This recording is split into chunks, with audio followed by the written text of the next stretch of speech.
Picture this. You're in a European city just after sunrise. The streets are quiet but not empty.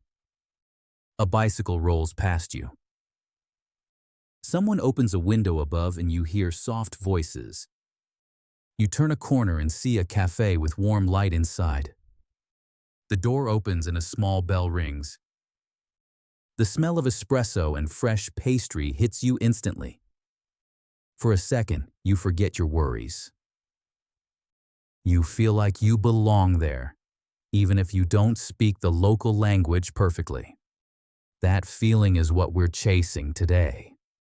And we're going to chase it with your voice. Because this episode is not only about cafes in Europe, it's about practicing shadowing to improve your speaking and fluency. If you stay with us, you'll get stories, culture, and speaking practice in one. And by the end, your English should feel smoother and more natural. Welcome to Peachy English Podcast. This is a shadowing-focused episode designed for speaking practice. Here's how it works.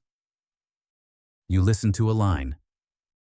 Then you repeat it out loud, copying the rhythm and pronunciation. You don't need to be perfect. You need to be consistent. Shadowing is like following someone's footsteps. You step where they step. At first it feels awkward. Then it feels normal. Then it feels easy.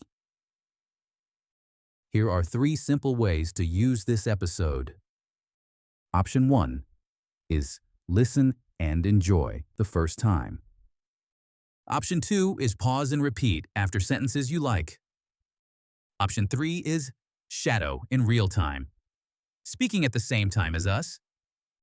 If you are a beginner, choose option 2. If you are intermediate or advanced, try option 3. Also, don't whisper. Use a clear voice. Your mouth needs real practice. Your brain needs real sound. One more tip. If you get tired, slow down. Fluency comes from control, not speed. Today's topic is cafes in Europe. We'll explore the mood, the habits, and the small cultural rules. And we'll give you practical lines you can use while traveling. I'm your host, and I'm joined by our guest, Ashley. Ashley loves cafe culture and notices details most people miss. Ashley, welcome. Thanks for having me. I'm excited because cafes are one of the best ways to feel a city. You can learn a place by how people drink coffee and how they sit. And you can learn a lot by listening to the conversations around you. I love that. Let's begin with a warm-up for the listener. Repeat after me. I can improve my English by shadowing. Again. I can improve my English by shadowing. Nice. Ashley, big question. What makes cafes in Europe feel special? For me, it's how cafes fit into daily life. In many European cities, a cafe isn't just a treat. It's a routine. People stop in briefly before work, or after lunch, or while they wait for a friend. And each country has its own rules, even if they are unspoken. Some places expect you to stand at the counter. Some places expect you to sit and relax for a long time. Some places have strong opinions about milk or about what time you should drink certain coffees. I love that variety because it keeps travel interesting. Great setup. Let's start in France. Paris. Ashley, describe a Paris cafe, like we're sitting there right now. Okay, imagine small round tables, often close together. Imagine chairs facing outward toward the street. People are watching life like it's a show. You hear cups clinking and low conversation. You might see someone reading quietly. You might see friends talking with expressive hands. And the cafe feels like a public living room. The goal isn't to rush. The goal is to sit, breathe, and feel part of the city. Listener, shadow this sentence slowly. In Paris, people take their time. Good. Now let's do a practical mini set. These lines work in almost any cafe in Europe. Repeat after me. Could I have a table for one, please? Could I have a table for two, please? Could I get an espresso, please? Could you recommend something local, please? Could we have the bill, please? Ashley, what's one small Paris cafe tip for travelers? My biggest tip is to observe for 10 seconds before you act. Some cafes want you to wait for a server at the table. Other places want you to order at the counter. If you copy what locals do, you feel less stressed. And you look more confident even if your language is limited.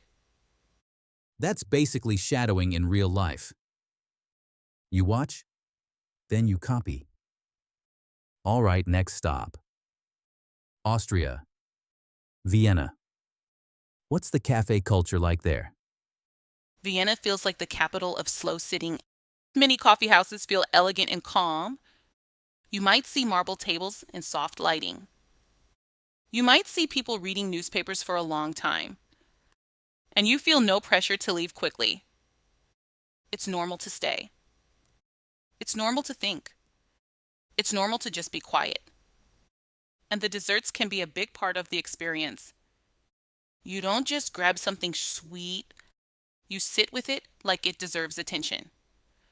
Listener, shadow this line with a relaxed tone. In Vienna, it's normal to stay a while. Ashley, tell us a Vienna cafe moment you remember. Use details. I remember walking in on a cold afternoon when the sky looked gray and heavy. Inside the coffee house, everything felt warm and gentle. I heard the soft sound of cups and spoons. I heard pages turning like a quiet wave.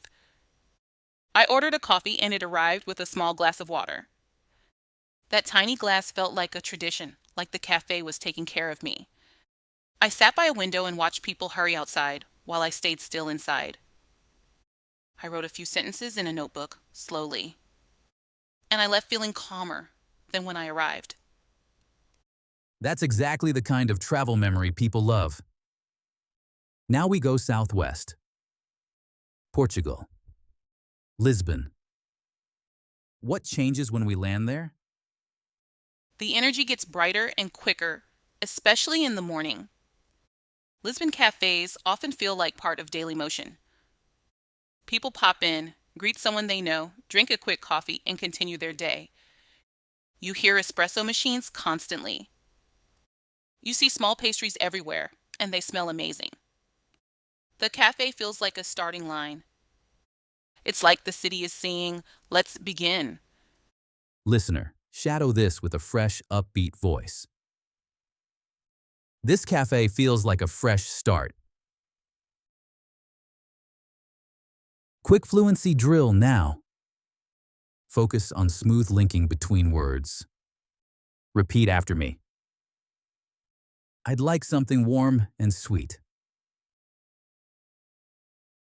Let's sit by the window. I'm going to take my time. This smells incredible. Now we head to Italy. And Italy has a different rhythm. Ashley, what should people expect in an Italian coffee bar? Expect speed and confidence. In many places, people walk in, order fast, drink fast, and leave. Standing at the counter can be the normal way. The cafe can feel like a quick ritual, like a daily heartbeat. The great part is that you don't have to overthink it. You can keep your language simple and still fit in. You can say one polite line and smile. Then you enjoy the moment and move on. And honestly, that rhythm can help language learners. You learn to speak in short, confident bursts. That's a powerful point. Short, confident bursts. Listener, repeat after me. I'll keep it simple. I'll copy the rhythm. I'll get better each time. Now Spain. Barcelona first. Ashley, what does a Barcelona cafe feel like? Barcelona feels connected to the street and the outdoors. Even when you sit inside, you feel movement outside. Cafes feel social, but not rushed. People meet to talk, laugh, and take a break between plans. And I love the neighborhood cafes that are not trying to be trendy. They are just real, and they become your favorite without trying. Listener, shadow this line like you're telling a friend a good secret. We found this place by accident, and I'm glad we did. Let's add Madrid quickly. What's different from Barcelona? Madrid can feel more direct and energetic, especially in busy areas. Cafes can be lively with louder conversation and strong social energy. It's a great place to practice listening to fast speech around you. Even if you don't understand everything, you can pick up the music of the language. I like that. Pick up the music of the language. Now we go north. Denmark. Copenhagen. Ashley, set the scene. Copenhagen cafes often feel calm, cozy, and clean in design. You might see candles even during the day. You might see people reading quietly or working with a laptop. The vibe is gentle, like the cafe is saying, take care of yourself. And the pastries can be beautiful, like little pieces of art. Listener, copy my rhythm. A warm drink, a quiet corner, and a slow morning. Again, a little faster. A warm drink, a quiet corner, and a slow morning. Let's do a role play now. This is great for shadowing. Shadow my line first. Then shadow Ashley's line. Ready? Hi there. Is this seat taken? No, it's free. Go ahead. Thank you. Could I see the menu, please? Of course. Here you go. What do you recommend? Something local. I recommend the house pastry and an espresso to go with it. Perfect. I'll take that, please. Nice work. If you spoke out loud, that counts as real practice. Ashley, learners often worry about sounding awkward. They worry about freezing. What would you tell them? I tell them to treat speaking like entering a new cafe. The first few seconds can feel uncomfortable. You might not know where to stand. You might not know the routine. But you don't quit just because you feel unsure for a moment. You look around and you copy what works. You choose one simple sentence and you say it. You accept that it might not be perfect. And here's the key idea. Awkwardness is not a sign of failure. Awkwardness is a sign you're doing something new. If you keep repeating, your brain builds a pathway. The sentence becomes familiar. Then the next sentence becomes easier. That's how fluency grows, step by step. Listener, shadow this. I don't need perfect. I need practice. Now, we'll do repair phrases. These help when you don't understand someone in a cafe. Repeat after me. Sorry, could you repeat that? Could you say that more slowly, please? Sorry, what does that mean? Could you point to it on the menu, please? Let's do a city tasting menu now. I'll name a city. Ashley will give the cafe feeling in a few sentences. Amsterdam. Amsterdam cafes often feel casual and bright. It feels easy to sit with a friend and talk. And it feels normal to stay for a while without pressure. Prague. Prague cafes can feel romantic and old world. You might find high ceilings and vintage furniture. It can feel like you stepped into a story. Budapest. Budapest cafes can feel grand and historic or small and hidden. Either way, you often feel a sense of history in the room. It's a great place to sit and observe people. Dublin. Dublin cafes can feel friendly and conversational. You can hear warm greetings and casual jokes. It feels easy to relax there. Athens. Athens cafes can feel lively and social, especially later in the day. People often sit and talk for a long time. The cafe feels like a place for community. Istanbul. Istanbul has cafe energy that feels layered and intense. You feel movement, conversation, and history all at once. Sitting down can feel like stepping into the city's heartbeat. Great. Now let's do a longer shadowing section with natural conversation. Listener, try to shadow in real time for the next minute. Don't stop if you miss a word. Keep going and catch up. Ashley, if someone visits Europe and wants the perfect cafe experience, what do they usually get wrong?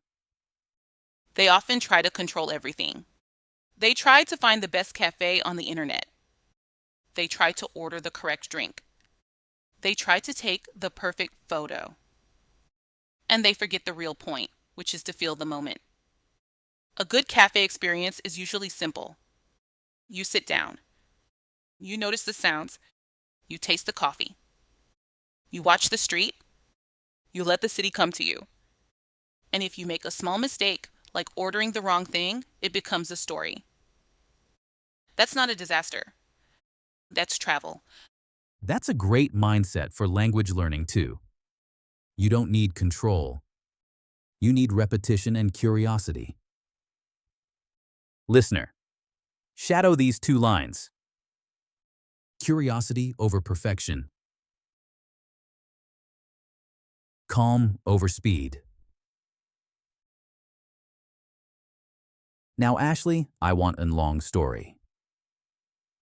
Describe a perfect European cafe morning. Make it vivid. And use simple English so learners can shadow it.